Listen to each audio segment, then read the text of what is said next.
చూపిన కృపలకు నీవు చేసిన మేలకు నీవు చూపిన కృపలకు వందనం యేసయ్యా వందనం యేసయ్యా వందనం యేసయ్యా వందనం యేసయ్యా నీవు చేసిన మేలకు నీవు చూపిన కృపలకు నీవు చేసిన మేలకు నీవు చూపిన కృపలకు ఏ పాటి వాడని నన్నెంతగానో ప్రేమించావు అంచలంచలగా హెచ్చించి నన్నెంతగానో దీవించావు ఏ పాటి వాడని నన్నెంతగానో ప్రేమించావు అంచలంచలగా హెచ్చించి నన్నెంతగానో దీవించావు వందనం యేసయ్యా వందనం యేసయ్యా వందనం యేసయ్యా వందనం యేసయ్యా బలహీనుడైన నన్నెంతగానో బలపరచావు క్రీస్తు మహిమైశ్వర్యములో ప్రతి అవసరమును తీర్చావు బలహీనుడైన నన్నెంతగానో బలపరచావు క్రీస్తు మహిమైశ్వర్యములో ప్రతి అవసరమును తీర్చావు వందనం యేసయ్యా వందనం యేసయ్యా వందనం యేసయ్యా వందనం యేసయ్యా నీవు చేసిన మేలకు నీవు చూపిన కృపలకు నీవు చేసిన మేలకు నీవు చూపిన కృపలకు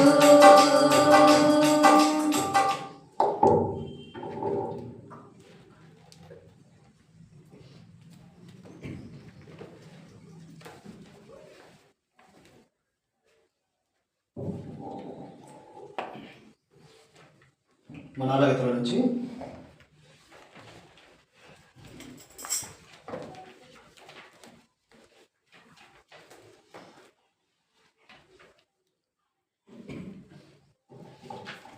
యాభై రెండో పాట పడుతున్నాం. రమ్ము నీ తరుణమిదే వచ్చుచున్నాడు నీ ప్రభువైన యేసు వద్దకు. రమ్ము జీవితమంతయు వ్యర్థముగాను దుఃఖముతోను కడుపుటయేలా జీవితమంతయు వ్యర్థముగాను దుఃఖముతోను కడుపుటయేలా వచ్చి ఆయన శరణు దొచ్చినచో కంచులో నిన్ను స్వీకరించు.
ప్రార్థన చేసుకుందాం. అందరూ తల వచ్చినట్లయితే.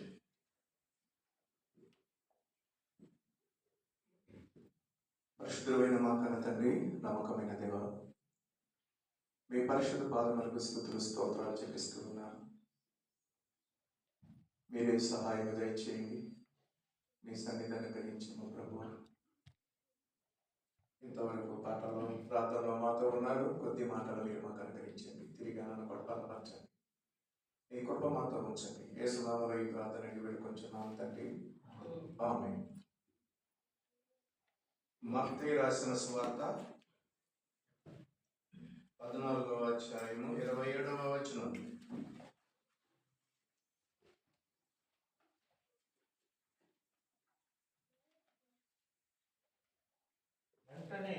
వెంటనే యేసు ధైర్యము తెచ్చుకొనుడి, నేనే భయపడకుడని వారితో చెప్పగా చాలు. యేసుక్రీస్తు వారు ఈ ఉదయకాలం మనతో మాట్లాడుతున్నారు. దేవుడు తన శిష్యులను భయపడొద్దు, ధైర్యంగా ఉండండి అంటున్నాడు. ఎందుకంటే విశ్వాస యాత్రలో మనకు కూడా ఎన్నో సమస్యలు వస్తాయి, ఎదురీతలు వస్తాయి, మనకు ఎన్నో పోరాటాలు ఉంటాయి.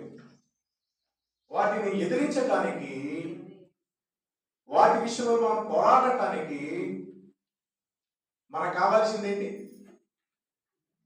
ధైర్యం. చెప్పండి, ఏం కావాలి? ధైర్యం అంటే దమ్ము అని. అరే నీకు దమ్ముందా అంటాడు. ఏముండాలి? దమ్ము ఉండాలి. అంటే దమ్ము అంటే ధైర్యం ఉండాలన్నమాట. పరలోకం వెళ్ళాలన్నా ఏముండాలి? మనకి ధైర్యం, దమ్ము ఉండాలి. దేవునికి కావాల్సింది దమ్మున్న వాళ్ళు కావాలి, ధైర్యవంతులు కావాలి. మీరు కూడా ఆయన పనికిరారు. ఎందుకని? ఎఫ్ఎస్సి 6:12 ఒక మాట ఉంది, చూద్దాం. ఎఫ్ఎస్సీలకు రాసిన పత్రిక 12వ అధ్యాయం 6వ అధ్యాయం 12వ వచనం. ఏలయనగా మనము పోరాడునది శరీరులతో కాదు కానీ ప్రధానులతోను అధికారులతోను ప్రస్తుత అంధకార సంబంధులకు లోకనాథులతోను ఆకాశ మండలమందున్న దురాత్మల సమూహముతోను పోరాడాలి. అంటే పోరాటం అనేది క్రైస్తవుడికి ఎప్పుడు ఉంటుంది. పోరాటం. కాబట్టి పోరాటం చేయాలంటే నీకేముండాలి? దమ్ము అంటే ధైర్యం ఉండాలి. ఏముండాలి? దమ్ము, ధైర్యం ఉండాలి. అన్నిటినీ ఎదురు చెప్పి దేవుని కోసం అన్నిటిని విడిచిపెట్టి, భార్య వదిలేని, భర్త వదిలేని, బిడ్డలు వదిలేని, అన్నాదమ్ములు వదిలేని, అక్కా చెల్లెలను ఎదురు చెప్పిన, కులం ఎదురు చెప్పిన, బంధువులు ఎదురు చెప్పిన, నీకు ధైర్యం ఉండాలి వాళ్ళని ఎదిరించడానికి. దేవుని కోసం, దేవునికి కావాల్సింది ధైర్యవంతులు. అందుకన్నాడు ధైర్యంగా ఉండండి, నేనే, భయపడుతున్నాడంటే దేవునికి కావాల్సింది ధైర్యవంతులు, దమ్ము కలిగిన వారు. అంటే పిరుకోడు దేవునికి పనికిరాదు. చూడండి, మొదటి సమయాలు 17వ అధ్యాయంలో ఒక మంచి మాట ఉంది.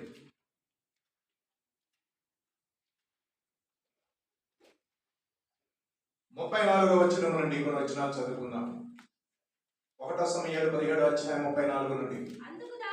అందుకు దావీదు సౌలుతో ఇట్లనెను, నీ దాసుడైన నేను నా తండ్రి యొక్క గొర్రెలను కాయిచుండగా సింహమును ఎలుగుబంటియును వచ్చి మందలో నుండి గొర్రె పిల్లను ఎత్తుకుని పోవచుండగా నేను దానిని తరిమి చంపి దాని నోట నుండి ఆ గొర్రెను విడిపించి తిని, అది నా మీదకి రాగా దాని గడ్డము పట్టుకుని కొట్టి చంపి తిని, నీ దాసుడనైన నేను ఆ సింహమును ఎలుగుబంటును చంపి తినే, జీవము గల దేవుని సైన్యమును తిరస్కరించిన ఈ సున్నత లేని ఫిలిష్తీయుడు వాటిలో ఒకదాని వలె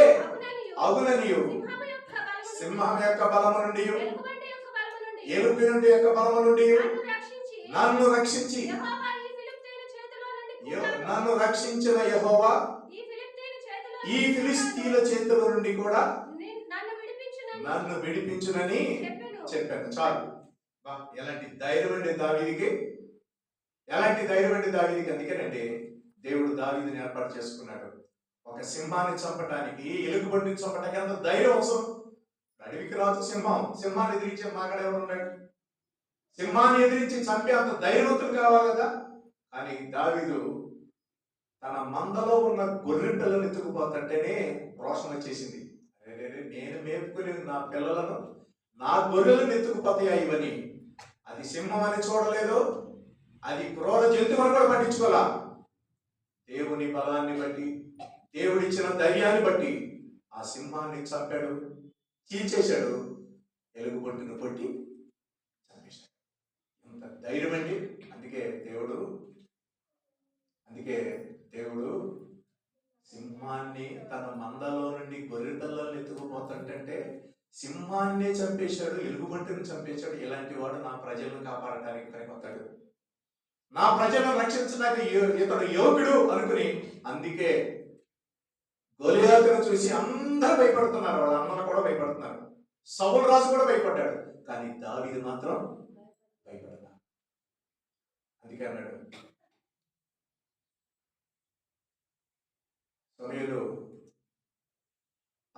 రూపాన్ని, అతని ఎత్తుని, పెద్ద వీరుని, కండలు తిరిగిన ఫీజుని అంటే అట్లాంటి ఎన్ని కండలు ఉన్నా ఒకడు పిరికోడు. కండలు ఊరినట్టు ఊపుతాడు కానీ నాకు బాడీ ఉందని ఉట్టితే పిరికోడు. సమయం వచ్చేసరికి ఏదైనా పోరాటం వచ్చేసరికి, గొడవ వచ్చేసరికి పారిపోతాడు వెనక్కి తిరిగి. ఆత్మీయ జీవితంలో కూడా మనకు ఎన్నో పోరాటాలు ఉంటాయి.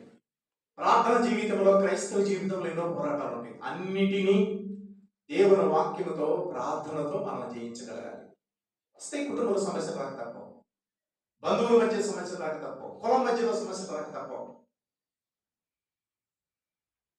అన్నిటిలో సమస్యలు వస్తాయి. వచ్చినా సరే ఆయన కావలసింది ఎవరు? వాటన్నిటిని ఎదిరించే, వాటన్నిటికీ ఎదురు తిరిగి దేవుని కొరకు నిలబడే ధైర్యవంతుడు కావాలి. ప్రార్థన మానేయమన్నా సరే నీవాడు, వద్దన్నా సరే ధైర్యంగా నువ్వు వచ్చేవాడు అంటాడుగా దేవునికి కావాలి కానీ పిరికోడు దేవునికి అవసరం లేదు. అందుకే అనుకున్నాడు దేవుడు, ఎంత అతను రూపమొద్దు, బలమొద్దు, శక్తితో అతను చూడొద్దు నువ్వు. ఇది చిన్న పిల్లడు, వీడుకున్న ధైర్యం లేదు కలిగి. కాబట్టి నా ఇశ్రాయేలుని పరిపాలించడానికి ఇతన్ని రాజుగా నేను అనుకుంటున్నానని దేవుడు ఏం చేశాడు? సమూయేలుతో ఆహ్వానించాడు. దేవుడు అతికిస్తానా దావీదుని ఎన్నుకున్నాడు. ప్రియ దేవుని బిడ్డలారా, జాగ్రత్తగా దేవుని మాటలు వినాలి.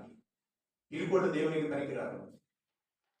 వాయిద్యం వాయించాలన్నా, ఒక పాట పాడాలన్నా, మందిరంలో పరిచయం చేయాలన్నా, దేవుని సేవ చేయాలన్నా, దేవుని కొరకు బ్రతకాలన్నా, దేవుని కొరకు నిలబడాలన్నా కావాల్సింది ఎవరు? ధైర్యవంతులు, దమ్మున్న వాళ్ళు కావాలి. దమ్ముండాలి. ఏముండాలి? గుండెల్లో దమ్ముండాలి. దమ్ము లేనివాడు పిరికోడు ఎందుకు? పిరికోడు ఎందుకంటే దేవునికి ధైర్యవంతులు కావాలి, నిలబడే ధైర్యవంతులు కావాలి. గిద్యోనుతో ఒక మాట అన్నాడు. న్యాయాధిపతుల గ్రంథం, న్యాయాధిపతుల గ్రంథము 7వ అధ్యాయము, బైబిల్ ఉన్న వారందరూ తీయండి. న్యాయాధిపతుల గ్రంథము 7వ అధ్యాయము 3వ వచనం. కాబట్టి నీవు ఎవడు భయపడి వణుకుచున్నాడు వాడి త్వరపడి గిలాదు కొండగా విడిచి, గిలాదు కొండను విడిచి తిరిగి వెళ్ళవలనని జనులు వినట్లుగా ప్రకటించుమని గిద్యోనుతో సెలవిచ్చును. అప్పుడు జనుల్లో నుండి 22,000 మంది తిరిగి వెళ్ళిపోయారు. 22,000 మంది వచ్చారు ఫిలిష్తీయులతో యుద్ధం చేయడానికి. ఫిలిష్తీయులతో యుద్ధం చేయడానికి 22,000 మంది వచ్చారు. 1,000 మంది వస్తే అందులో 22,000 మంది తిరిగి వెళ్ళిపోయారంట. ఇంకెంతమంది మిగిలారు? 4వ వచనం. 10,000 మంది నిలిచి ఉండగా యెహోవా ఈ జనులు ఇంకా ఎక్కువ మంది నేల యొద్దకు వారిని దిగజేయుము, అప్పుడు నీ కొరకు వారిని శోధించదను. ఇతడు నీతో కూడా పోవలనని నేను ఎవరిని గురించి చెప్పుదును, వాడు నీతో పోవలెను. ఎవడు నీతో కూడా పోకూడదని ఎవని గురించి నీతో చెప్పుదును, వారిని పోకూడదని గిద్యోనుతో సెలవిచ్చాను. అతడు నీళ్ల యొద్దకు ఆ జనులను దిగజేసినప్పుడు యెహోవా కుక్క గతుకున్నట్లు తన నాలుగుతో నీళ్లను గతికిన ప్రతి వానిని, త్రాగుటకు మోకాళ్ళూనిన కృంగిన ప్రతి వానిని వేరుగా చేయమన్నాడు. కుక్కతో గతికినట్టు గతికిన వాళ్ళు, కురింగి మోకాళ్ళు వంచి తాగేవాళ్ళు, వీళ్ళని వేరు పెట్టమన్నాడు. చేతితో నోటికి అందించుకుని గతికిన వారి లెక్క 300 మంది. 50 మంది బయలుదేరి చివరికి 300 మంది మిగిలిపోయారు. మిగిలిన జనులందరూ మోకాళ్ళలోని కృంగిరి. అప్పుడు యెహోవా గతికిన ఈ 300 మందితో మిమ్మల్ని రక్షించదను.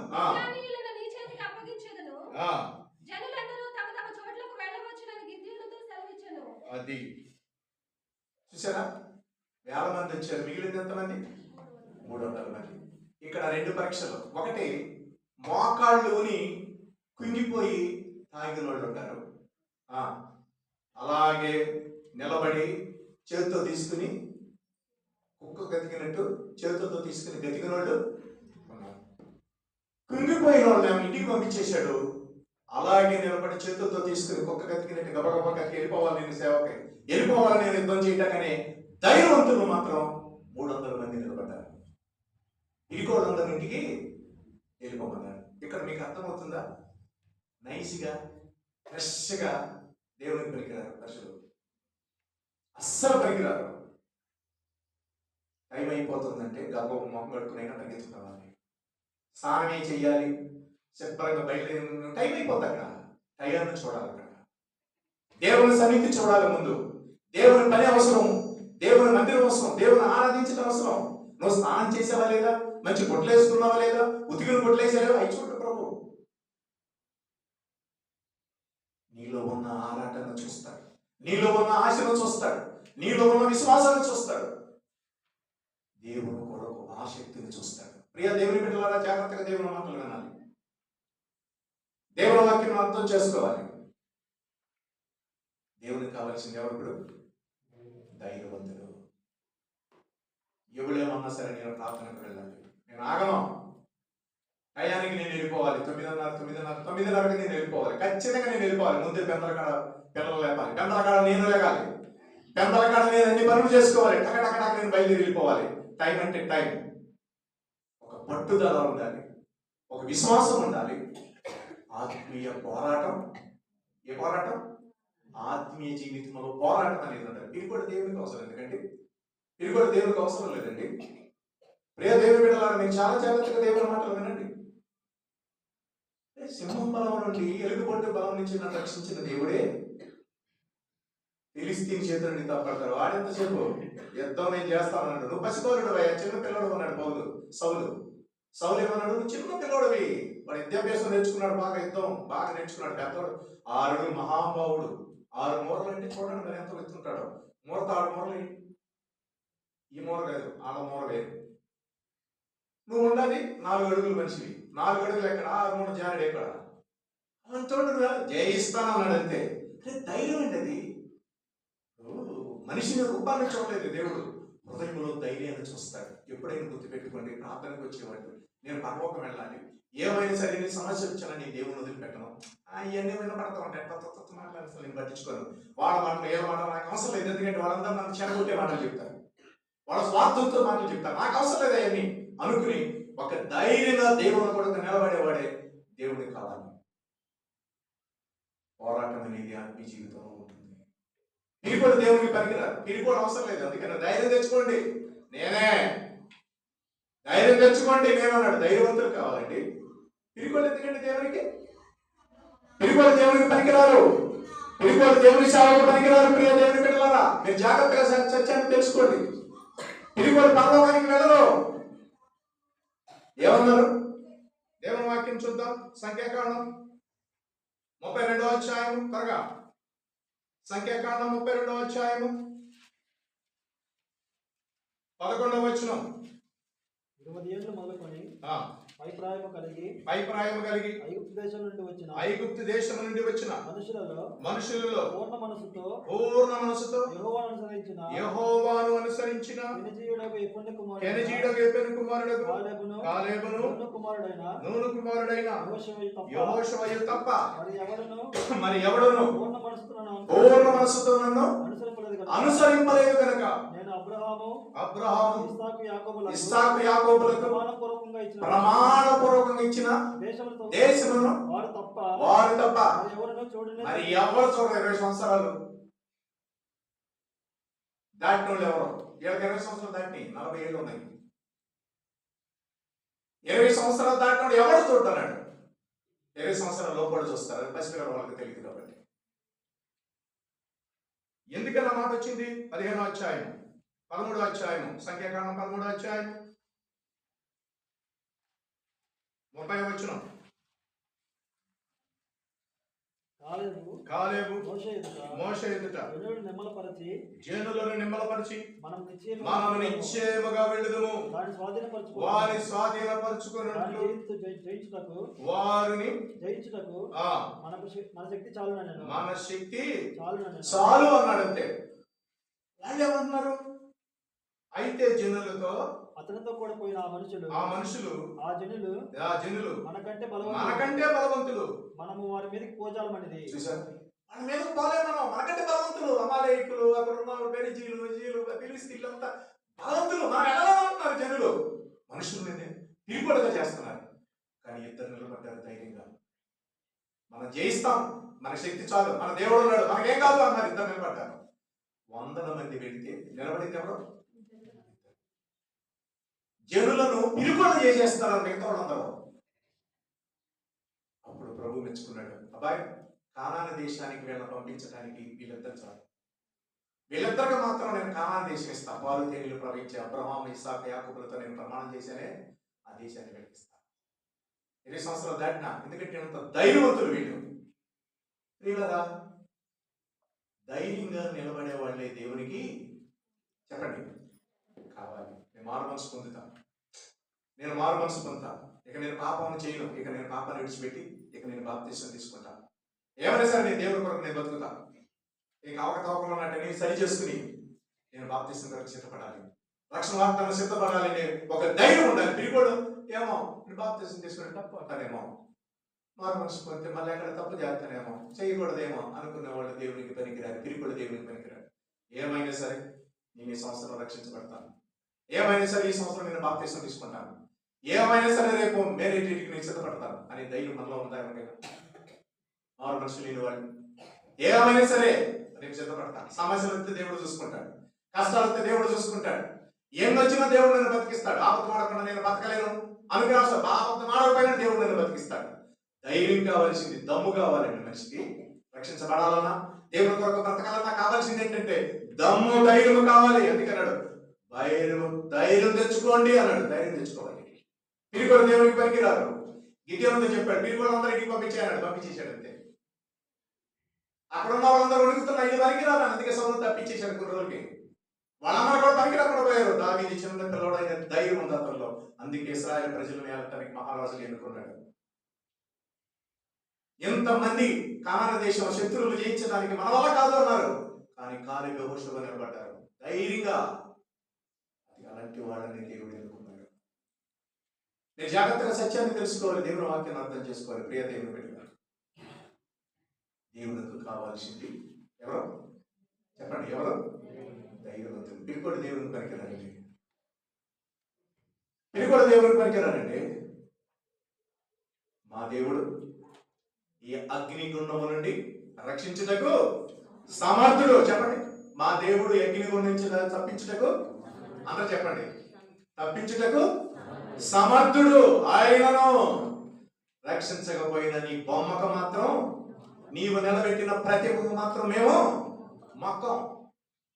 ధైర్యం ఉండాలి. మీ తల్లిదండ్రులు చెప్పినా నేను రాను, గుండు గీగించుకోను, మరి ఒక కొట్టకు నేను అమ్మను చెప్పాలి. నువ్వు మొక్క వంట ఏంటి? అమ్మ మొక్కుందంట, మా నాన్న మొక్కున్నాడంట, పిచ్చి పిచ్చి చేసేది ఇవ్వక మానేమని చెప్పు. చెప్పే ధైర్యం నీకు ఉండాలి. ఆడపిల్ల ఎదిగితే తల్లికి, తండ్రికి, ఆ బిడ్డకు తప్ప పక్క వాళ్ళకి తెలియకూడదు. ఊరంతా టమాటమా చేసి కోట పెట్టి పెద్ద గందరగోళం చేసి తప్పు చాలా చేయొచ్చు. నువ్వు ఎట్లా చేసేవు అట్లా చేయమా కాదు, చేయొద్దు చెప్పాలి. ధైర్యం ఉండాలి, ధైర్యం దమ్ము ఉండాలి. చేయకూడదు, నేను రాను, అట్టంటి కార్యక్రమాలు నేను రాను, చెప్పే ధైర్యం ఉండాలి. తప్పు చేస్తుంటే దాన్ని ఖండించే ధైర్యం ఉండాలి. వాడి దేవుడు కావాలి. ఏమనుకుంటారో ఒక మాట, ఆకు ఒక్క తీసుకోకపోతే ఏమనుకుంటారు? నాకొద్దు, నేను తీసుకొని ఆచారాలు నేను చేయను అని చెప్పి ధైర్యము నీకుందా? ధైర్యం. పరలోకానికి వెళ్ళేది ఎవరు? ధైర్యవంతుడు. ఇప్పుడు పరలోకానికి అందుకేనండి ఆ రోజు అపస్తులు ప్రాణాల పోతన్న స్వార్థని ప్రకటించారు. అంటే ధైర్యం, దేవుని కొరకు నా ప్రాణమును వెనక తిరిగి చూసేవాళ్ళు పరలోకానికి పాత్రలు. వెనక తిరిగి చూడకూడదు, మళ్ళీ వెనక అడిగి వేయకూడదు. వాళ్ళు అసలు పనికిరారండి దేవునికి. పిరికోళ్ళు అస్సలు పనికిరారండి. మీరు ఎవరైనా పిరికోళ్ళు ఉంటే ఎక్కడైనా ధైర్యం ఉంటాం, నేర్చుకోండి. ప్రభు ధైర్యం తెచ్చుకోండి అన్నాడు కదా అన్నాడా? మరి మీరెందుకు పిరికోళ్ళకుంటారు? ధైర్యం తెచ్చుకుందాం, దేవుని కొరకు బతుకుదాం, దేవుని సేవ చేద్దాం, దేవుని పని చేద్దాం.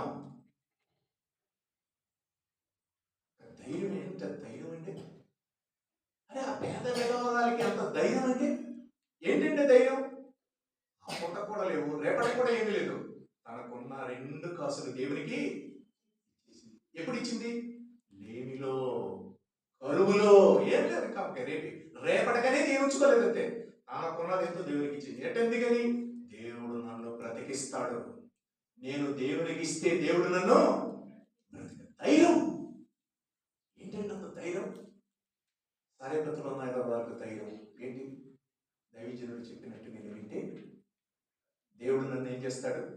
తప్పక నన్ను పోషిస్తాడు. కాబట్టి దైవజనుడు మాట నేను వినాలి, నేను పరిచర్య చేయాలి. ఎవరెవరితో నేను ఆగను. పరిచర్య చేసిందంతే. తన బ్రతుకు దినములన్నీ వర్షం పడకపోయినా, దేశంలో ఆ కరువు వచ్చినా, తన కొండలో పిండి అయిపోలేదు, బుడ్డిలో నూనె అయిపోలేదు. అలాంటి ధైర్యం అంటే ఆ తల్లికి. నా కొడుకు తిని చచ్చిపోతావు అనుకుంటున్నానయ్యా, నువ్వు చెప్పావు కాబట్టి వింటున్నాను. దైవజనుడిగా నువ్వు చెప్పావు కాబట్టి నీ మాట వింటాను. కానీ చేయండి. ఆ ఉన్న ఒక్క పొంద దైవజనుడికి పెట్టేసింది. తన బిడ్డ సంగతి ఏంటి, తన సంగతి ఏంటి ఆలోచించలేదు. చెప్పిన మాట విందంతే. అందుకే తీసిన కొందిని పిండి తొట్టులో నుంచి వస్తారేముంది, నూనె గుడ్డులో నుంచి నూనె వస్తానే ఉంది. ఎలాంటి ధైర్యం అండి! దేవుని కొరకు సేవ చేయాలన్నా, దేవుని కొరకు ఇవ్వాలన్నా ఏం కావాలి మనకి?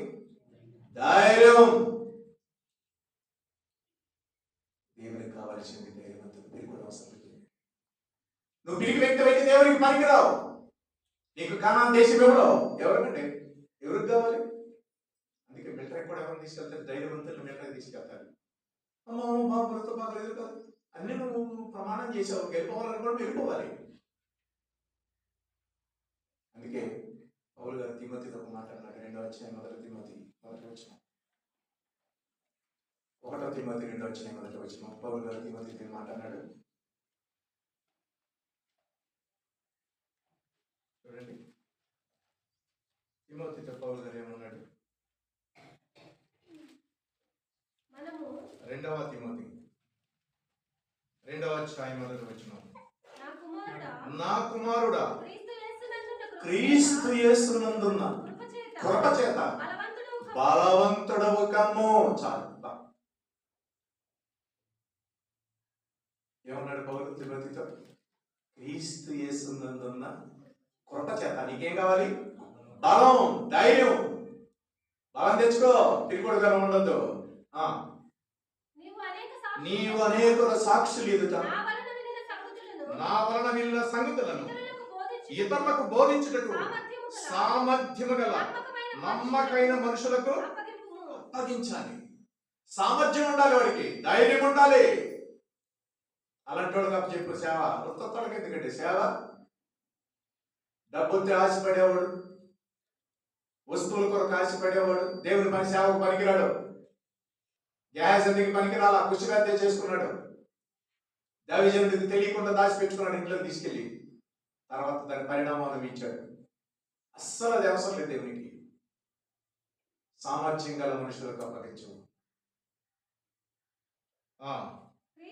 క్రీస్తు యేసు యొక్క మంచి సైనికుల వలె నాతో కూడా శ్రమను అనుభవించుము. చాలు. ఒక మంచి సైనికుడు ఏం చేస్తాడు? శ్రమ అనుభవిస్తాడు. చెప్పండి, ఒక మంచి క్రైస్తవుడు ఏమనిపిస్తాడు? శ్రమలు ఉంటాయా ఉండవా?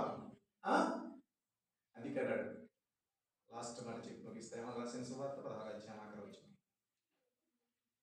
యోహాను గారి సువార్త 16వ అధ్యాయం 11వ వచనం.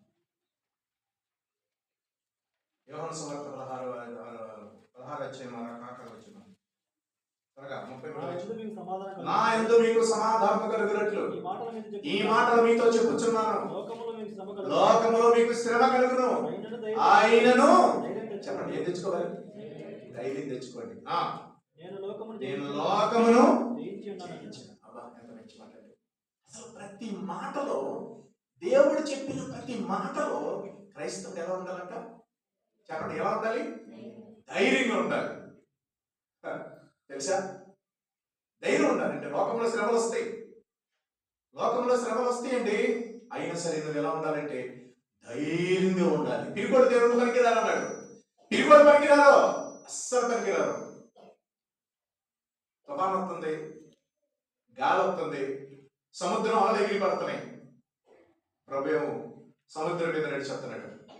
భయపడిపోతున్నారు. అస్సలు భయపడి వాళ్ళ కష్టాల్లో ఉన్నారు, బాధల్లో ఉన్నారు. నా బిడ్డలను ఆదుకోవాలని ఏదో సాయం చేద్దామని అయితే భూతంలాగా కనపడ్డాడు వాళ్ళకి.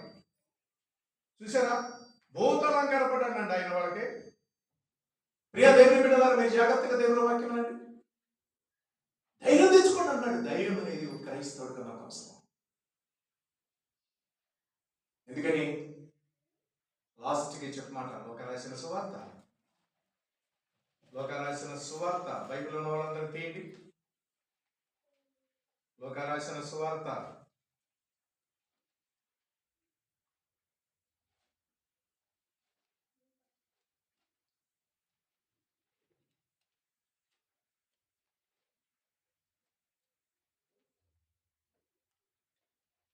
బైబిల్ ఉన్న వాళ్ళందరూ తీయండి. లోక రాసిన సువార్త దేవుని వాక్యం చూద్దాం.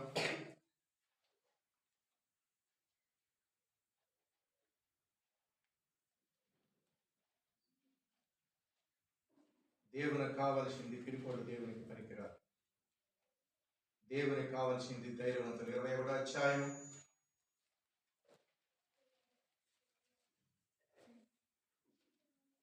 36వ వచనం. కాబట్టి జరుగుబో వీటెలను తప్పించుకొని మనిషి కుమారుని ఎదుట నిలవబడుటకు శక్తికరమగునట్లు ఎల్లప్పుడూ ప్రార్థన చేయుచు మెలకగా ఉండండి. చూసారా, మెలకంగా ఉండాలి. ఏం జరుగుద్ది? 34. మీ హృదయం ఒకవేళ తిండి వలనను, మత్తు వలనను, ఐహిక విచారణ వలనను మందముగా ఉన్నందున ఆ దినము అకస్మాత్తుగా వచ్చేస్తాడు ప్రభు. అక్కడ మీ మీదకి ఉరి వచ్చినట్టు రాకుండా నిమిత్తము మీ విషయమై మీరు జాగ్రత్తగా ఉండండి. ఆ దినము భూమి అంతటా నివసించే వారందరి మీదకి సడన్గా వచ్చేస్తాడండి. ఏంటది? ప్రభు యొక్క సడన్గా రావడానికి చాలా మంది భయపడతారు. అందుకే ముందే చెప్పేశాడు, ఎట్లాంటి జరుగుతాయి. మీరు ఎలా ఉండాలంట చెప్పండి. ఎలా ఉండాలి? మెలకుగా ధైర్యం. ధైర్యం ఉందామా? ధైర్యం ఉంటారా? పిరికోళ్ళ పారిపోతారా?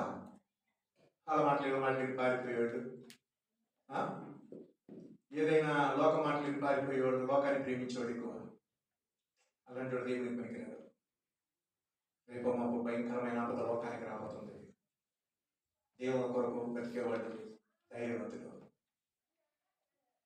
దేవునికి కావాల్సింది ధైర్యవంతులు అనగా బలవంతులు అనగా దమ్మున్న వాళ్ళు కావాలి.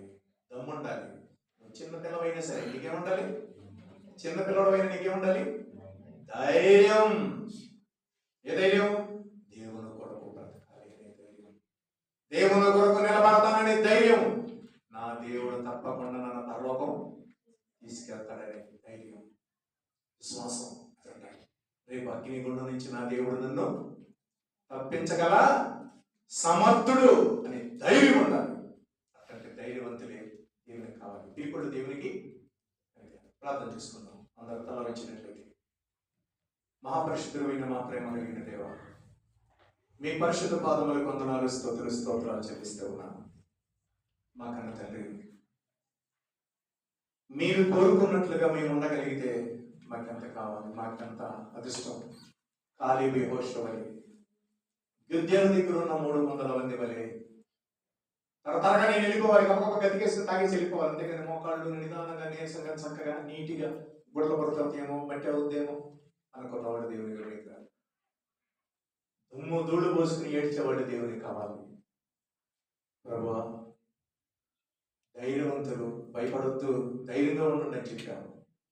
పరలోకం వెళ్ళడానికి కూడా మాకు ధైర్యం అనేది చాలా అవసరం. నీ వాక్యాన్ని దీవించండి. పిరికోళ్ళు ఎవరేమనుకుంటారు? అమ్మ నాన్న ఏమంటారు? వద్దన్నా సరే, అత్తమ్మ ఏమంటారు? వద్దన్నా సరే దేవుని దగ్గరికి వెళ్ళాలి. పొలం ఏమన్నా సరే, వెలివేసినా సరే, నేను దేవుని కొరకు నిలబడతా, వెలివేసుకోండి, నాకేంటి, నాకు దేవుడు కావాలని ధైర్యం వచ్చేవాడు నీకు కావాలి. పిరికోళ్ళు వెళ్ళిపోమని చెప్తాం. పిరికోళ్ళు వెనక వెళ్ళిపోమన్నాం, పిరికోళ్ళు వెళ్ళిపోయారు. కానీ ధైర్యంగా నిలబడిన వాళ్ళే ప్రభు నీకు కావాలి. కాబట్టి మేము పోరాడినది అంటే పరలోకం వెళ్ళడానికి పోరాటం అనే దానికి మేము పోరాటం ఉన్నది. మేము శరీరాలతో కాదు, మనుషులతో కాదు, ఆత్మశక్తులతో పోరాడతాం. ఆ దెయ్యాల మనుషుల్లో దూరి మమ్మల్ని ఆపేస్తాయి, ఆ దెయ్యాల మనుషుల్లో దూరి మమ్మల్ని కలవ పెడతాయి. కాబట్టి నేను మీ జాగ్రత్తగా ఉంటాను, అన్నిటిని తెలుసుకుంటా కొరకు చెప్పండి. మిగతా వాక్యాన్ని దీవించండి. తిరిగి దేవదానం మీరు బలపరచేవారు కానీ నీ వాక్యాన్ని దీవించండి. మా ప్రభును మా రక్షకుడైన యేసు నామములో ఈ ప్రార్థనకి వేడుకొంచున్నాము తండ్రి. ఆమేన్. అనగారు నాకు దేవుని మాటలు ఇస్తారు.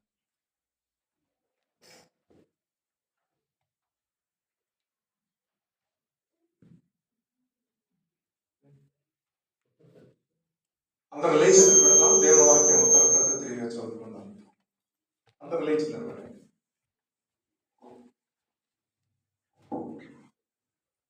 కీర్తనల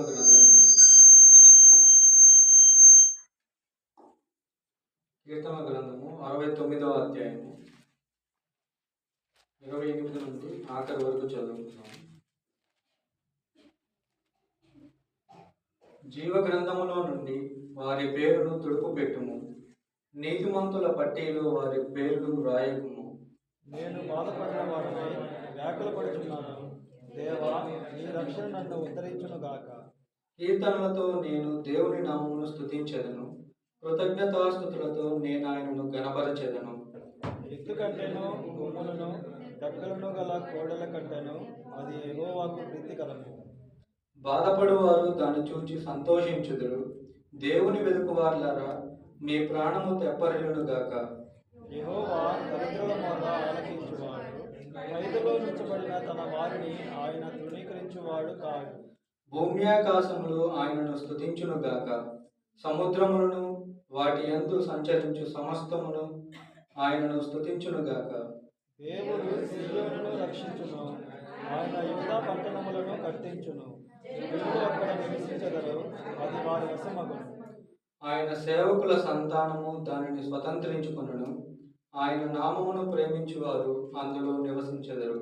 అందరూ ఆఖరి వచనాన్ని కలిసి చదువుకుందాం. ఆయన సేవకుల సంతానము దానిని స్వతంత్రించుకొనును. ఆయన నామమును ప్రేమించువారు అందులో నివసించెదరు. దేవుడి వాక్యాన్ని దీవించును.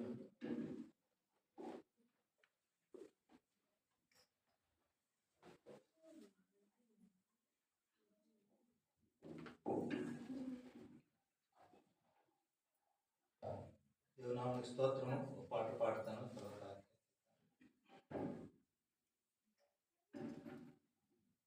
ప్రభువా కాచితివి ఇంత కాలం, కాచితివి ఇంత కాలం, ప్రభువా కాచితివి ఇంత కాలం, కాచితివి ఇంత కాలం, కావైన బ్రతుకైన నీ ఒకటే ప్రేమ, కావైన బ్రతుకైన నీ ఒకటే ప్రేమ, నీ సాక్షిగా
అధ్యాయము, ప్రకటన గ్రంథం 20వ అధ్యాయం 12వ వచనం.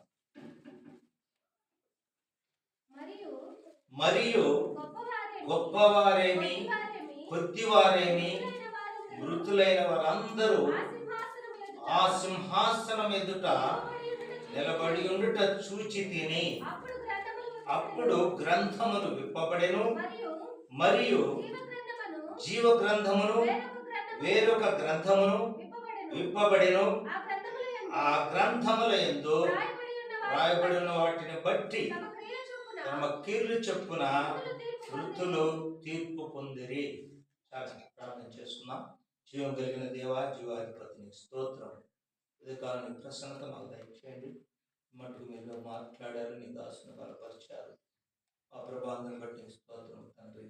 భయం కలిగి ఉన్నారు ఎంతోమంది, భయం లేక దేవుని సన్నిధిలో స్వార్థ ప్రకటించుట ధైర్యవంతులు ఎంతమంది ఉన్నారు. ఎత్తును బలమును కండలను చూసేవారు భయపడేవారు, కానీ దేవుని ఆత్మను కైపోయిన వారు, పరిశుద్ధ ఆత్మను పొందిన వారు, భయం లేనివారు. కనుక మా ప్రభు ఉదయ కాలం మాతో మాట్లాడినందుకు, నీ దాసును బలపరిచినందుకు నీ స్తోత్రం. మొదటి వర్తమానం ఆశీర్వదించి, తర్వాత ఇప్పుడు కొద్ది నిమిషంలో నీ సన్నిధిలో అయ్యకుడని నిలబెట్టండి.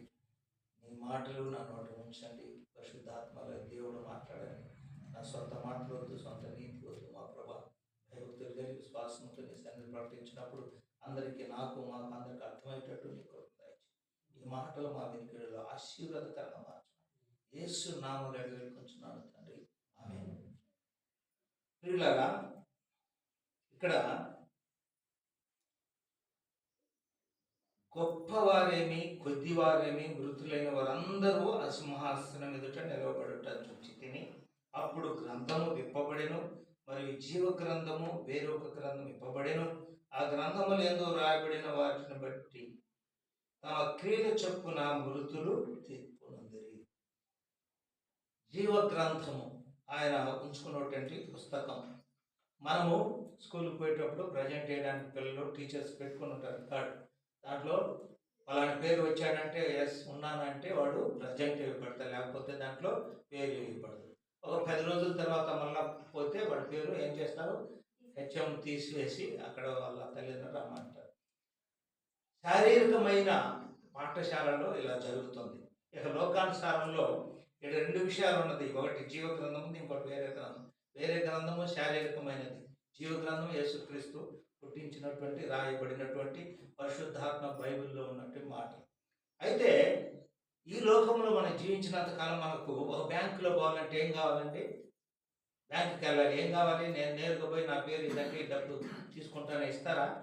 ఏం కావాలి, బ్యాంక్ బుక్ కావాలి, అవునా? ఆ బుక్లో మన పేరు, మన అడ్రస్ అన్ని కావాలి. ఒక ఓటు ఇవ్వాలనిపోతే ఓటుకి ఏం కావాలి, ఓటు యొక్క కార్డు కావాలి. బ్యాంకులో అకౌంట్ స్టార్ట్ చేసిన తర్వాత మళ్ళీ కొన్ని సందర్భాలలో పాన్ కార్డు ఉందా అంటే, కాదండి నేను ఇక్కడ అకౌంటెంట్గా ఉన్నాను, ఎన్నో సంవత్సరం చేస్తున్నాను కదా, నా పేరు అది అయితే అట్లా కాదండి, పాన్ కార్డు ఉంటేనే ఇంత డబ్బు మీరు వేయగలరు, తీసుకోగలరు అంటారు. అవునా కాదు? రేషన్కి వెళ్తే నా పేరు ఇదంటే నాకు రేషన్ పెట్టి ఇస్తారా, ఆధార్ కార్డు ఎక్కడ అంటారు. ఈ విధంగా ప్రతి కార్యంలో కూడా మన పేరు, మన యొక్క చిరునామా, మన గుర్తింపు అక్కడ ఉంటేనే దాంట్లో మనము పాల్పంచుకుంటాం. అథ్లెటిక్స్ పోతున్నాం, ఛాంపియన్షిప్, అక్కడ నీ పేరు, నువ్వు సచిన్ టెండూల్కర్ మంచి బ్యాట్స్మనే, నేరుగా వెళ్ళిపోయి నా పేరు ఉందంటే ఉండదు. ముందే నీకు లిస్ట్ అక్కడ పంపించాలి. ఆయన గొప్పవాడే కాదట్లా, ఆయన ఎట్లంటే పోయి అట్లా ఆడటానికి కుదరదు. కాబట్టి ప్రతిదానికి పేరు ఉండాలి. ఆ పేరు నమ్మకంగా రాయబడాలి, ఆ పేరు కరెక్ట్గా ఉండాలి. ఆ పేర్లు ఏమాత్రం చిరునామాలో ఒక స్పెల్లింగ్ తప్పైనా కూడా చాలా గతవాళ్ళ పరిస్థితులు ఏర్పడుతుంది.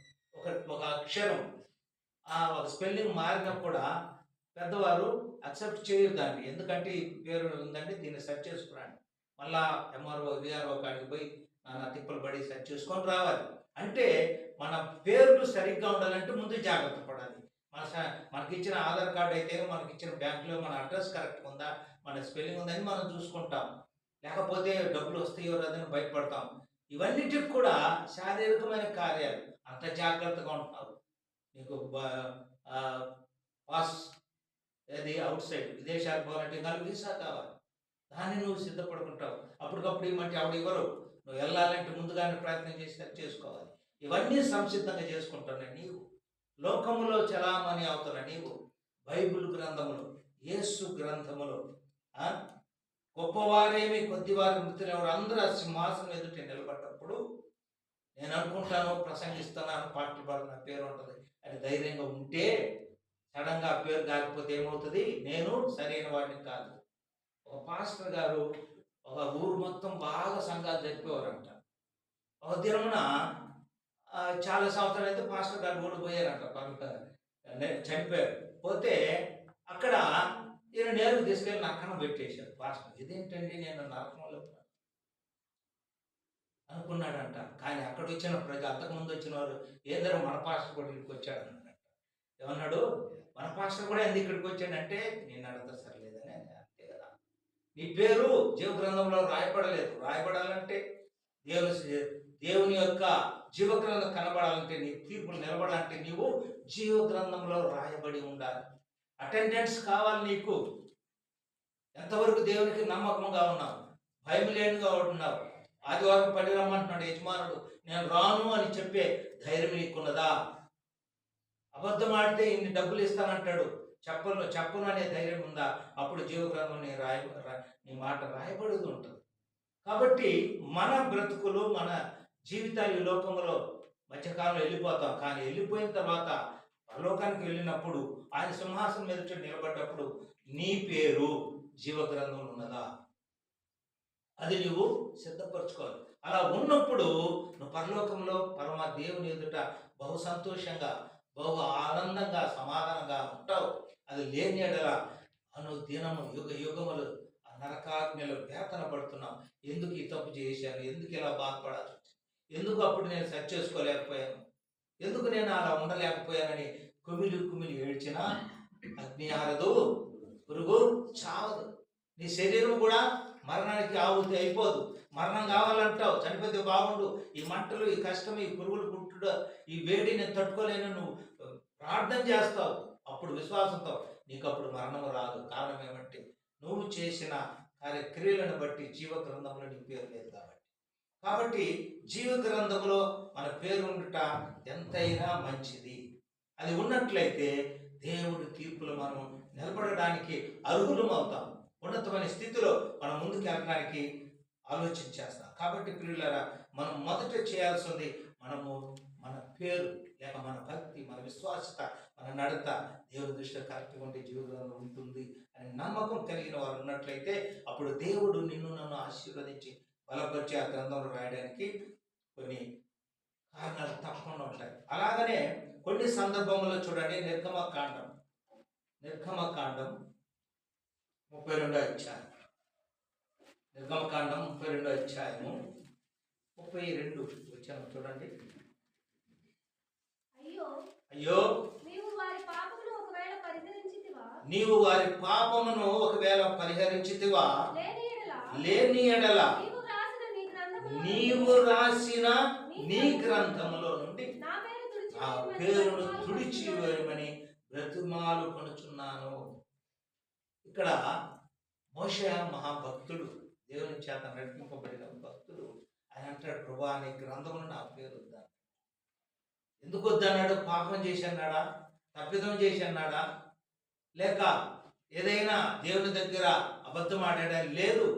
అయితే ఆయన చెప్తున్నాడు, అయ్యా నీ జీవ గ్రంథం నా పేరు తీసేయి. ఎందుకు అంటే ఇశ్రాయేలు జనాన్ని నడిపిస్తున్నాడు, ప్రేమతో వాళ్ళు తీసుకెళ్తున్నాడు. అయినా కూడా మధ్యలో వాళ్ళు పాపం చేస్తూ ఉంటున్నారు. పాపం చేసినప్పుడు యెహోవా దేవుడు కోపించుకొని దాదాపుగా ఆ దినంలో ప్రజలు ఇంచుమించు 3,000 మందిని ఆయన మరణపాలు చేశాడు యవనుల్ని. ఎందుకంటే వారు చేసిన పాపమును బట్టి, వారు చేసిన ఆ బొమ్మను బట్టి, వారు చేసిన అపరాధం బట్టి చంపేసినప్పుడు మోషే పోయి దేవుని దగ్గర అడుగుతున్నాడు, ప్రభువా ఇలా చేస్తే ఎలాగ ప్రభువా, వారిని చంపేస్తే చచ్చిపోతారు. తర్వాత అన్యులు ఉన్నారు కదా, ఫరో సైన్యం అయితే ఎవరైతేనే ఏం చేశాడు యెహోవా దేవుడు, తీసుకెళ్ళి చంపాడు కదా అంటాడు కదా ప్రభువా, వారు చనిపోతే నేను మాత్రం బ్రతుకునేది ఎందుకు? కాబట్టి వారు చనిపోయినప్పుడు నేను చనిపోతాను. నేనంత గొప్ప ఉన్నతమైన స్థితిలో ఉండాల్సిన పని లేదు. నాకు అప్పగించిన ఈ ఆత్మలను నేను పోగొట్టుకుంటే ఈ చెట్టు నేను యేసుప్రభు అన్నాడు కదా, ఈ చెట్టును తీసివేయండి అంటే యజమానుడు అంటాడు ఇంకా కొన్ని సంవత్సరాలు టైం ఇవ్వండి, నేను ఎరువు వేస్తాను, నీరు పోస్తాను, పెరుగుద్దేమో అనే విధంగా మోషే అక్కడ దేవుని దగ్గర బతిలాడు. ప్రభా వర్గాన్ని చంపే పని అయితే, వారు చంపే పని అయితే నా పేరు తీసేయి ప్రభా, ఎందుకంటే నువ్వు ప్రేమించావు నీ బిడ్డల్ని, వారి మధ్యలో మరణించిపోతే నా పేరు చెడ్డ అవుతుంది, మీ మహిమ కూడా అక్కడ ఏమైపోతుంది. వాళ్ళు పాపం చేశారు కాదంట్లా, లోకము పాపాన్ని చూడదు, చెడును మాత్రం గ్రహిస్తుంది. అక్కడ ఎందుకు చంపారనేది గ్రహించరు, ఎందుకు చచ్చిపోయారనేది గమనిస్తే వాళ్ళకి అర్థమైపోద్ది. దేవునికి ఎదురు తిరిగాము, దేవుని మాటను లెక్క చేయలేదు కాబట్టి చనిపోతున్నామనే ఊహ వాళ్ళకి రావాలి. కాబట్టి ఇది వారికి తెలియదు, అన్యుల్లా ఉన్నారు కనుక ప్రభు వారి కోసము నా పేరు తుడిపేది. ఎంత తగ్గింపు కలిగి మోషే తన ఆత్మను సంపాదించుకోవడానికి ప్రాధేయపడుతున్నాడు. పాపులే ప్రభావాన్ని మరలా తరుణం ఇద్దాం అనేటట్టు బాధపడుతున్నాడు. ఆ చెట్టును నరికివేద్దు ప్రభా, దానికి ఎరువు వేద్దాం, మాటలు చెబుదాం, పాటలు పాడదాం, లేకపోతే వాక్యం చెబుదాం, ఆలయానికి చూద్దాం. కాబట్టి ఆయన అంటాడు జీవగ్రంథంలో, ఎందుకంటే భయంకరమైన పాపం చేసిన మనుషుల కొరకు ఆయన ఈ విధంగా వాడతాడు. మనం కానీ చూసినట్లయితే ప్రభు యేసు క్రీస్తు కొరకు, నీ కొరకు నా కొరకు ఆయన ప్రాణం పెట్టేటప్పుడు, సెల్లు వేసినప్పుడు, అద్భుతాలు మర్చిపోయినప్పుడు, ఆయన చేసిన సూచన క్రియలన్నీ మర్చిపోయినప్పుడు, ఆ ప్రజలందరూ ఆయన సిలువ వేయమని చెప్పినప్పుడు ఆయన ఏమంటాడు? చక్కని మాట అన్నాడు. ఏమంటాడు? లూకా సువార్త 23:34 ఏమంటాడు? తండ్రి మీరేమి చేయించున్నారో మీరు ఎరుగరు. ఎందుకంటున్నాడు? ప్రేమ కలిగిన దేవుడు. అయ్యా వాళ్ళు తప్పు చేశారు, మీరు కానీ వారి పైన కక్ష సాధించుకొని ఇప్పుడే వారు నా ఎదుట చనిపోతారు ప్రభా, వారు ఏం చేసినా పర్లేదు ప్రభా, నేను వచ్చాను వారికి రక్షణ కొరకు, వారు చనిపోతే ఎట్లా, వారు పాపం పడిపోతే ఎట్లా, వారు క్షీణించిపోతే వీరేమి చేయించున్నారు వీరుక. అంత మంచి వాళ్ళు ఉన్నారండి ప్రపంచంలో, మనుషులు లేరు, కానీ యెహోవా దేవుడు అంత ఉత్తమమైన వాడు కాబట్టి వీరేమి చేయించున్నారో వీరు ఎరుగరు ప్రభా, క్షమించు. మోషేలేగా ప్రార్థిస్తున్నాడు, మనుషుడు మోషే ప్రార్థిస్తున్నాడు. దేవుని స్వరూపు అయిన దేవుని బిడ్డ కూడా ఇక్కడ యేసు ప్రభు యెహోవా దేవుని కుమారుడు అడుగుతున్న, మీరు ఏం చేసి క్షమించు ప్రభా. అలాంటి మంచి మనస్తత్వం నీకు నాకు ఉన్నదా? అలా క్షమించగలుగుతున్నామా? అలా మనలో భద్రపరిచి మన హృదయాన్ని ఇతరుల కొరకు త్యాగం చేయగలుగుతున్నామా? మోషే అంటాడు, దేవుడు నా పేరు లేకపోలేదు, నరకానికి పేరు పర్లేదు, ఇట్టి పరిస్థితి వద్దు ప్రభా, నన్ను సెలవు వేస్తున్నాను, ఎంత చెప్పిన వీళ్ళు నిట్టలేదు, ఏదో ఒకటి చేయి ప్రభు అని అక్కడ అడగట్లేదు. వారి పాపాన్ని, వారి మాటలను క్షమించిన దేవుడు అంటాడు, వారిని క్షమించు ప్రభా. కాబట్టి అంత మంచి మనసు కలిగినటువంటి దేవుడు నిన్ను నన్ను సృష్టించినప్పుడు ఆయన పేరు మనం పొందడానికి ఎంత ప్రయాసపడాలి. ఆయన చూపిన ప్రేమ, ఆయన చేసిన క్రయధనం కొరకు మనము మన హృదయాన్ని ఆయన కొరకు ఇవ్వడంలో ఏమాత్రం సంకోచించకూడదు. చూడండి అలాంటి పరిస్థితి. మరి ఇంకొక మాట చూద్దాం. ఎస్తేరు గ్రంథము 6వ అధ్యాయము. ఎస్తేరు గ్రంథం 6వ అధ్యాయం 1-2 వచ్చినము. ఆ రాత్రి నిద్ర పట్టకపోయినందున రాజ్యపు సమాచార గ్రంథము తెమ్మని రాజు ఆజ్ఞయ్యగా అది రాజు ఎదుట చదివి వినిపింపబడెను. ఇక్కడ దేవుని బిడ్డకు మంచి జరగలేదు, దేవుని యొక్క కుమారుడికి అక్కడ మంచి జరగలేదు. కానీ అంత గొప్ప సంగతి రాజును సమర్పాలని అనుకున్నప్పుడు, అస్వర్తమాన మాటలు వినిపించినప్పుడు ఆయన ఏమనుకున్నాడు? అక్కడ ఆ మాటలు చేసినప్పుడు ఈ మనిషికి ఏదైనా మంచి జరిగిందా అని ఆలోచించాడు. అంటే దేవుని యొక్క బిడ్డలు ఒక మంచి పని చేసినప్పుడు వెంటనే నీకు ఆశీర్వాదం రాకపోవచ్చు, నిదానంగా రాకపోవచ్చు, సమయానుకూలంగా ఆ సమయానికి అందచేయకపోవచ్చు, కానీ దేవుని కృప నేను ఎప్పటికీ విడిపోదు, అది ఎప్పుడు నిన్ను ఆశ్రయిస్తూ ఉంటుంది. ఇక్కడ మొర్దెకై చేసిన మంచి పని ఎవరికి తెలియలేదు. రాజుకు రాశారే కానీ రాజు కూడా దాన్ని గమనించలేదు. ఒక సమయాన ఆ రాజుకు నిద్ర లేకుండా చేశాడు. ఆ సమయమున టైం పాస్ కోసం ఆ గ్రంథం తెమ్మన్నాడు. ఆ గ్రంథంలో మొర్దెకై పేరు రాయబడి ఉంది. ఏమైనా రాయబడి ఉంది? రాజును చంపాలనుకున్నప్పుడు చూడండి, ద్వారపాలకులైన బిగ్దాను, తెరేషను రాజు యొక్క ఇద్దరు నపుంసకులు రాజైన అహష్వేరోషును ప్రయత్నించినది. సంగతి మొర్దెకై తెలిసినట్లు అందులో రాయబడి ఉండెను. ఆ రాజు ఆ సంగతి విని ఇందు నిమిత్తమై మొర్దెకైకి ఏదైనా బహుమతి తనదైనను చేయబడినా అని అడుగగా రాజు లేదన్నారు. వెంటనే స్పందించాడు రాజు. మొర్దెకై అనే వ్యక్తి ఇద్దరు మనుషులను చంపాలని, అది ఎవరు? ఆయనతో ఉన్నవారు, రాజుతో సహవాసంగా ఉన్న ప్రక్కల ద్వారపాలకులో ఉన్నవారు చంపాలనుకున్నారు. ఆ సంగతి గుర్తుపెట్టి అది హుషారు చేసి జాగ్రత్త పడి మొర్దెకై అతనికి ఏమైనా బహుమతి ఇచ్చారా? నన్ను చంపాలనుకొని ఏదైనా చేశారా? అదే మాట కానీ మొర్దెకై ఆ గ్రంథంలో రాయపడకపోతే జరిగేది ఏమిటి? యూదులందరూ చనిపోయేవారు. ఆమె ఎట్లయినా తన కక్షను సాధించుకునేవాడు. తన ప్రయత్నంలో ఎలాగైనా మొర్దెకైని చంపి యూదులు మొత్తం చంపేవాడు. ఇక్కడ అతని పేరు గ్రంథంలో రాయబడుట వలన ఘనమే ఎవరు గణపరిచారు, ఎవరు ఆయన్ని మహింపరిచారు, ఏదైనా ఇందు చేశారా, ఏదైనా గొప్ప కానుకిచ్చారన్నప్పుడు లేదన్నప్పుడు అతని గొప్పవానికి చేయడానికి అక్కడ ఆస్కారం కాగమ్యమనగా అందులో రాయబడిన పేరు. కాబట్టి ఆనాడు మొర్దెకై పేరు అక్కడ లేనట్లయితే అతడు నిశ్చయముగా మరణానికి గురయ్యేవాడు. ఎలాగో దేవుని యొక్క బిడ్డ కనుక అతని ప్రార్థన, అతని యొక్క భక్తి విశ్వాసం కనుకున్న దేవుడు ఒక సమయాన ఒకరి చేత అక్కడ గ్రంథం రాయబడి పెట్టి అతను బ్రతకడానికి కాదుపడేది. కాబట్టి ప్రియులారా, మన గ్రంథములో మన పేరు ఉన్నట్లయితే మనం ఉన్నత స్థితికి వెళ్తాం. వద్దనుకున్న వారు పాపానికి, లోపానికి శాప అవుతారు. వారు ఎలాగవుతారు అనే తీర్పులో నరకానికి వెళ్ళాల్సి వస్తుంది. దానియేలు గ్రంథం 12వ అధ్యాయం 1వ వచనం.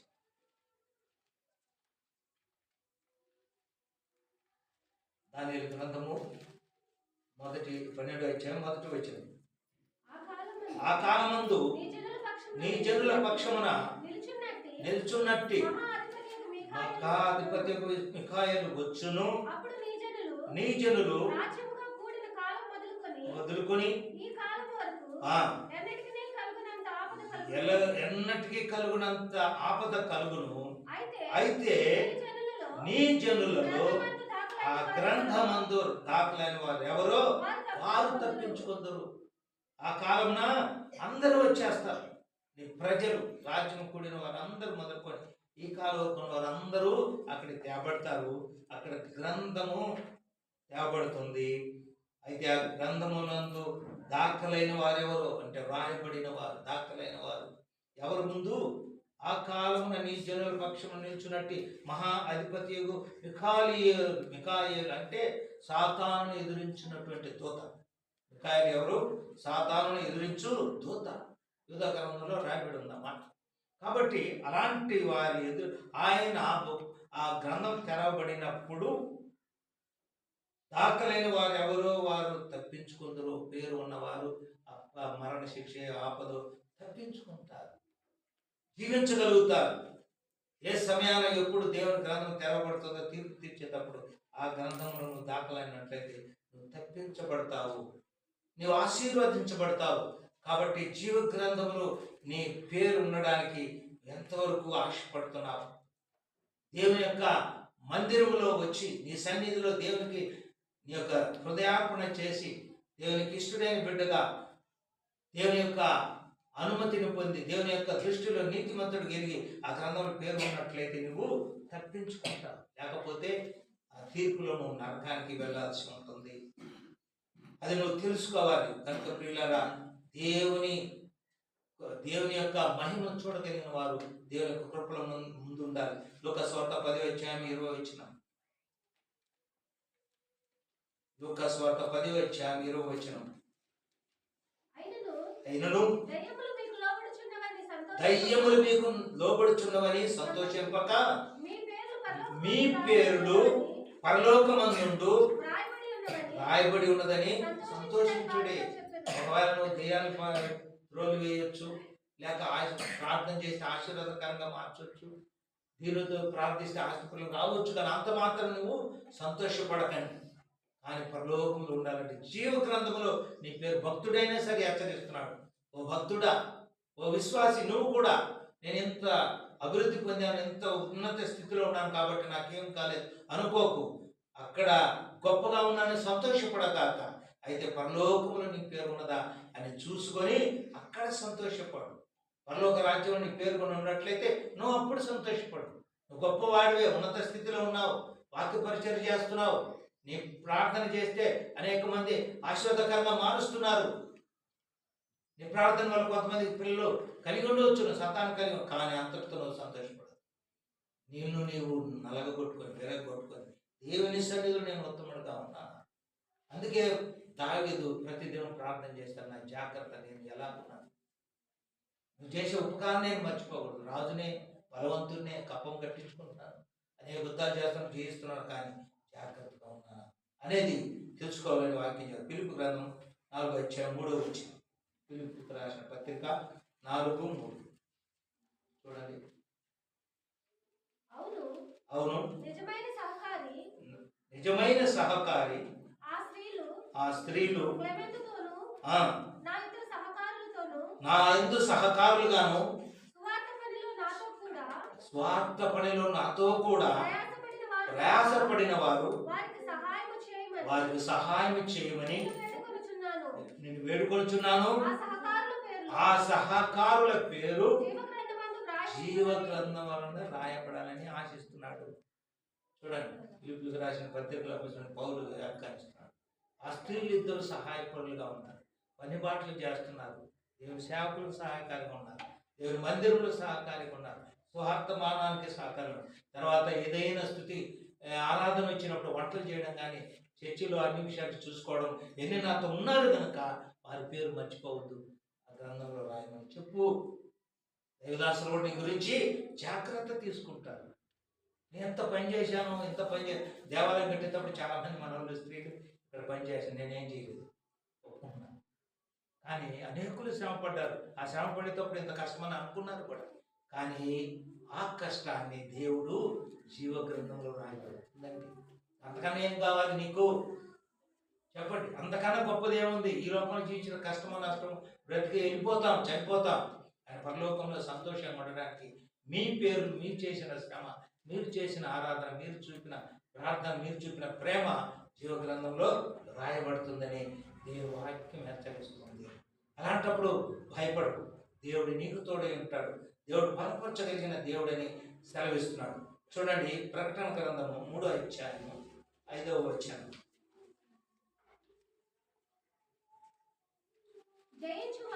జయించువాడు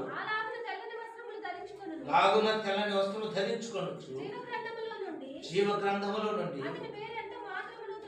తుడపెట్టక నా తండ్రి ఎదుటను ఆయన దూతల ఎదుటను అతని పేరు ఒప్పుకుంటుని. చూడండి ఎంత గట్టిగా మాట చెప్పబడుతుంది. జయించువాడు ఎవరు? లోకమును జయించువాడు, శరీరేచ్ఛను జయించువాడు, దేవుని యొక్క సత్యమును ప్రకటించడానికి లోకములో జయించువాడికి జీవ గ్రంథములు అతని పేరంత మాత్రము తుడుపు పెట్టదు. అతని పేరు ఎప్పటికి కూడా తీసివేయబడదు. ఎందుకని అతను జయించినటువంటి వాడు. లోకములో లోక ఆశలను జయించాడు, శరీరేచ్ఛలను జయించాడు, దేవుని యందు భయభక్తులు గడి ఇతర ప్రజలను అనేక నడిపించుటకు జయించాడు కనుక అతని పేరు ఎప్పటికీ కూడా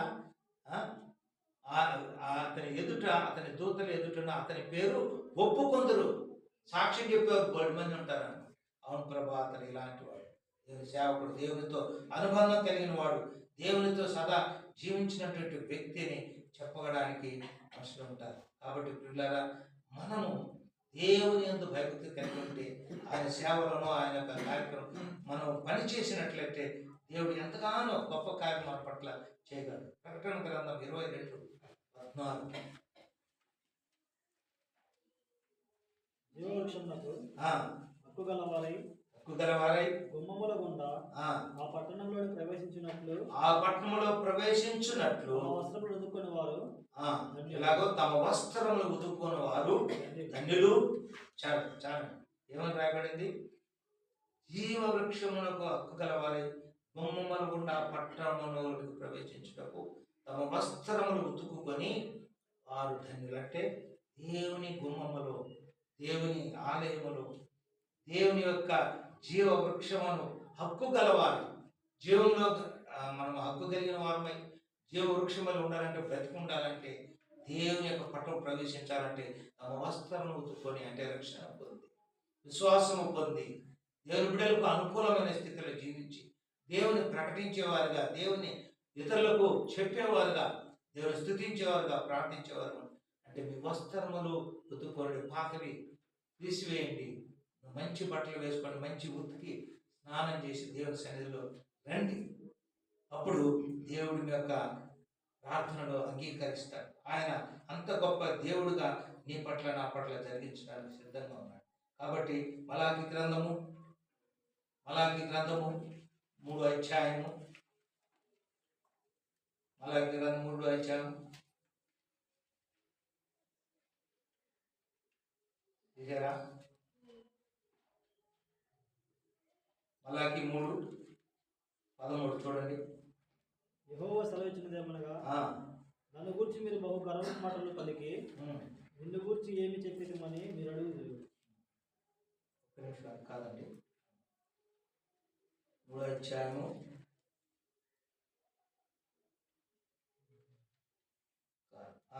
18 వచ్చాను. సారీ.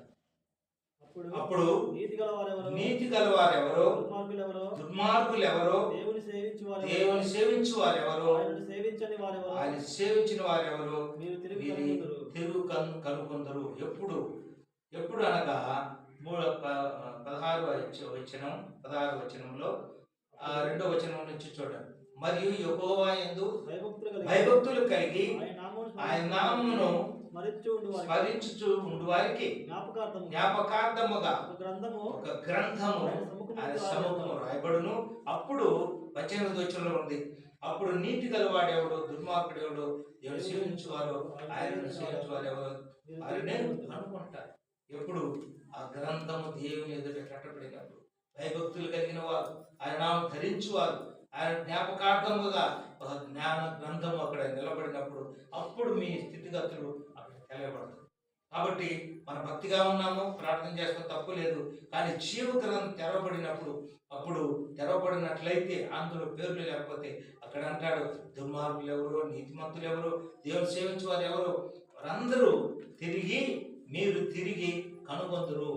కాబట్టి అలాంటి స్థితిగతిలో ఉన్న మనము దేవుని భక్తిని, విశ్వాసాన్ని పెట్టుకోవాలంటే మనం ఏ స్థితిలో ఉండాలి, దేవుని జీవితంలో ఉండాలంటే మనము దేవుని యొక్క మాటలకు అన్యోన్యం కలిగిన వారమై ఉండాలి. కాబట్టి మనం చదవబడినటువంటి కీర్తన గ్రంథం 69వ అధ్యాయం చూద్దాం. 69వ అధ్యాయం 28వ వచనం.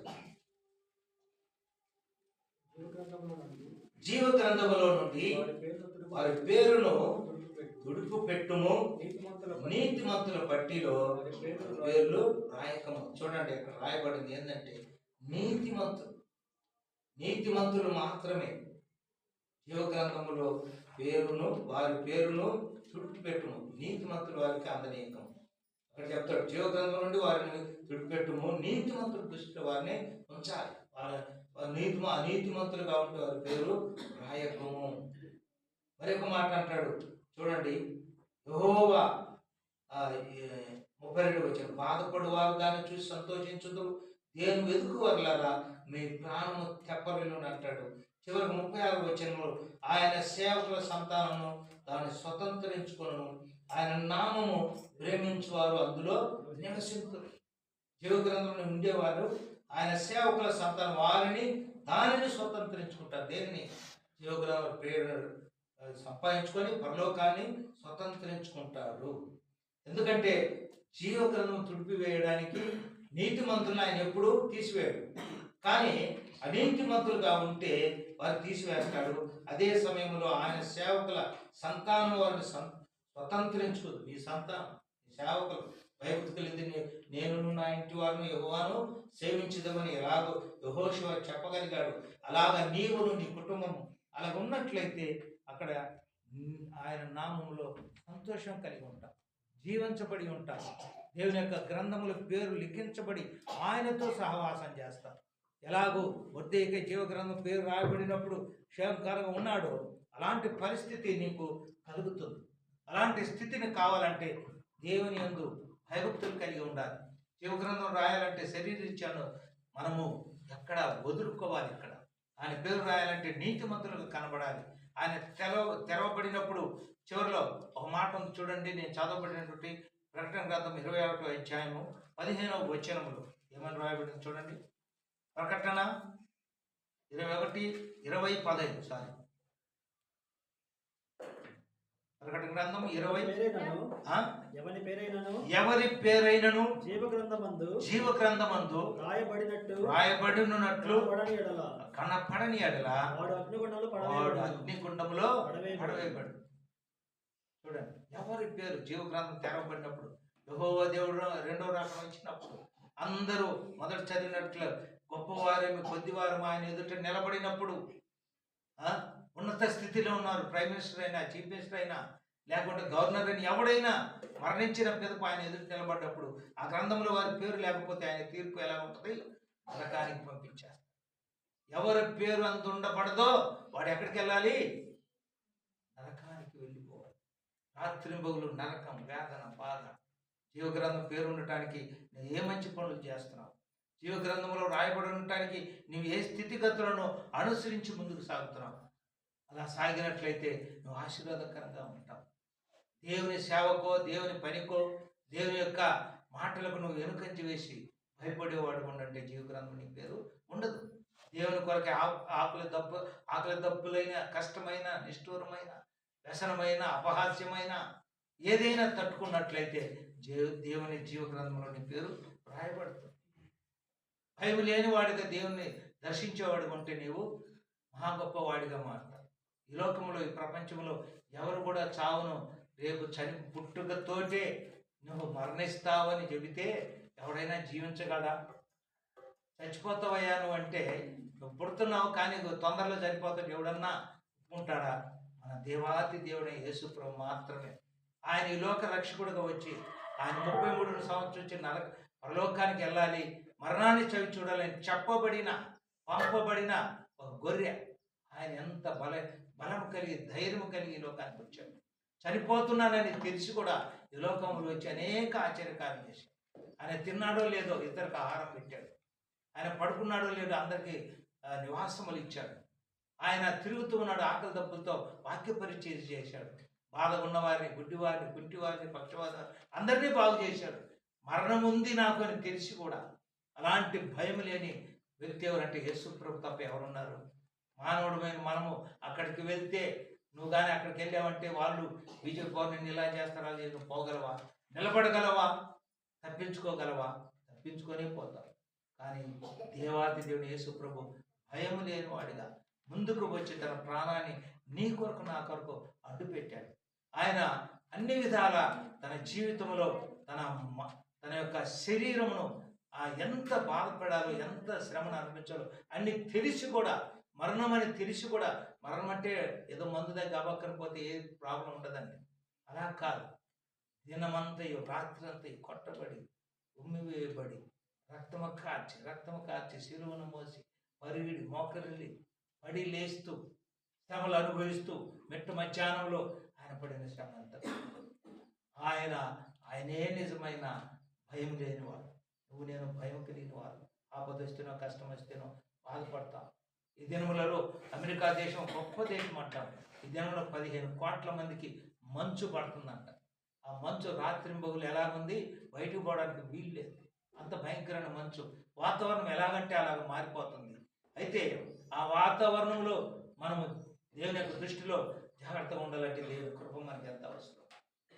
దేవుని యొక్క ఉన్నత స్థితి మనకు చాలా అవసరం. అలా ఉన్నప్పుడు దేవుడు నిన్ను నన్ను గొప్పవానికి మారుస్తాడు. కాబట్టి నువ్వు ఎలాగున్నావు, దేవుని యొక్క బ్రతుకుదెరులలో, దేవుని యొక్క అడుగుజాడలు ఉన్నట్లయితే నీ జీవితంలో రాయబడుతుంది. ఒక పాటలాగా ఉంది చూడండి.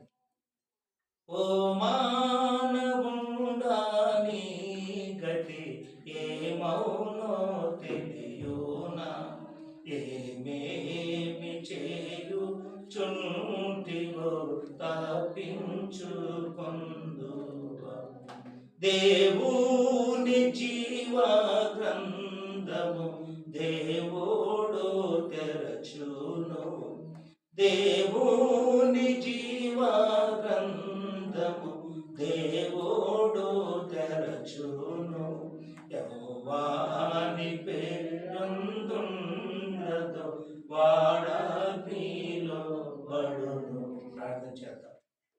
ఉద్యోగులని దేవా జీవాధిపతి నీకు స్తోత్రం. ఈ జీవ గ్రంథంలో ఎవరి పేరు ఉండదో వాడు అగ్నిలో వేయబడతాడు. ఈ జీవ గ్రంథం పేరు వేయబడాలంటే ఈ చేతమని మీ యొక్క మాటలు మీ ధర్మశాస్త్రాన్ని భయభక్తులు విశ్వాసాన్ని ముందుకు సాగుతారు. ఈ యొక్క ఆదివారం దినమున మాకు ఇచ్చిన వర్తమానం ముందు ఇచ్చిన వర్తమానం ఆశీర్వాదంలో ఉన్నారు. మేము భయం లేని వారిగా సేవ ముందుకు సాగు. మరణమైనను ఈ చిత్తంతో సేవ చేస్తానని దాసుని కొరకు ప్రార్థిస్తూ ఉదయకాల దేవుడు మమ్మల్ని నేను పంపమని ఈ జీవ గ్రంథం మా పేరు ఉంచమని బ్రతిమలాడుకుంటూ యేసు నామమున అడిగి వేడుకొంచున్నాను తండ్రి, ఆమేన్. అందరూ లేచి నిలబడి ఆడబడుచుండగా మీ ప్రేమ పరకమైన కన్నులు ప్రభుకి సమర్పించుకున్నాం.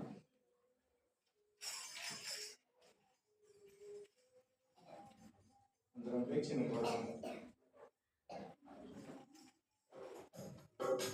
భయము లేదుగా, దిగులు లేదుగా, యేసుని నమ్మిన వారికి. భయము లేదుగా, దిగులు లేదుగా, యేసుని నమ్మిన వారికి. విడువని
సండే స్కూల్ ఉంది. పిల్లలందరూ వచ్చారా? అందరు పిల్లలు పైన వారం గిఫ్ట్లు ఇద్దామని అనుకున్నాం. ఈ వారంలో చెప్పాం. పిల్లలు కొంతమంది పిల్లలు లేరు కాబట్టి ఈ వారం ఇవ్వాలనుకుంటున్నాం. దయచేసి ఒక అరగంట కూర్చోబెట్టండి. పిల్లలకి గిఫ్ట్లు ఇవ్వబడతాయి. వాళ్ళు చెప్పిన మాటలను బట్టి మరి టీచర్ గారు వాళ్ళకు వాక్యాలు ఇచ్చారు. అవి చెప్పుకోవాలి. ఫస్ట్, సెకండ్, థర్డ్ ప్రైజ్లు ఉంటాయి వాళ్ళకి. మరి తల్లిదండ్రులు మీరు కూడా ఎక్కువగా సమయం పిల్లల కొరకు ప్రార్థన చేయండి. దేవునికి ఎలాంటి వాడు కావాలి? పిరికోళ్ళు చెప్పండి. పిరికోళ్ళు పనికిరారు. పిరికోళ్ళు ఏం చేస్తారు? పిరికోళ్ళు ఎక్కడికి వెళ్తారు? 21:8 ప్రకటన గ్రంథం 21:8. పిరికోళ్ళు ఎక్కడికి వెళ్ళిపోతారు? పిరికివారును, అవిశ్వాసులను, అసహ్యులను, నరహంతకులను, వ్యభిచారులను, మాంత్రికులను, విగ్రహారాధకులను, అబద్ధికులందరూ